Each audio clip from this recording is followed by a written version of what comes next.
Hello everyone, আমি মৌলিশা। আমার চ্যানেলে তোমাদের বিগ ওয়েলকাম।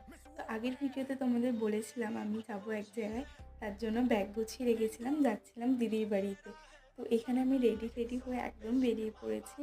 তো কেন যাচ্ছি সেটা কিন্তু নেক্সট ভিডিওতে তোমরা জানতে পারবে, ততক্ষণ তোমরা গেস করতে থাকো। তারপর ট্রেনে উঠে, ট্রেনটা ফাঁকা ছিল তাই বসে আমি কিন্তু এখানে কচু ভাজা কিনে নিয়েছিলাম। তারপর আমি যাওয়ার সময় নিয়ে গেছিলাম দিদির বাড়িতে মোমো। এই যে দেখতে দেখতে চলে এলাম দিদির বাড়িতে। দিদির বাড়ি যাওয়ার সঙ্গে সঙ্গে কিন্তু দিদি আমাকে করে দিয়েছিল চা আর বিস্কিট। আর আমি তারপর দেখছিলাম সিনচ্যান। তোমরা কারা দেখতে ভালোবাসো গো সিনচ্যান, অবশ্যই জানিও। তারপরে এখানে আমি মোমোগুলো খেয়ে নিচ্ছিলাম। এবার দিদি রাতের ডিনারে করেছিল রুটি আর তরকা। এখানে আমরা কী বই দেখছি তোমরা কিন্তু অবশ্যই কমেন্ট করে জানিও। নেক্সট ভিডিওতে তাদের নামগুলো কিন্তু আমি নেব। তারপরে আমার একটু ঠান্ডা লেগেছে তাই দিদি আমাকে দুধের সঙ্গে হলুদ মিক্স করে দিয়েছিল। আই হোপ তোমাদের আজ ভিডিওটা ভালো লেগেছে। দেখা হচ্ছে নেক্সট ভিডিওতে। ততক্ষণ সেই টিউন, টাটা।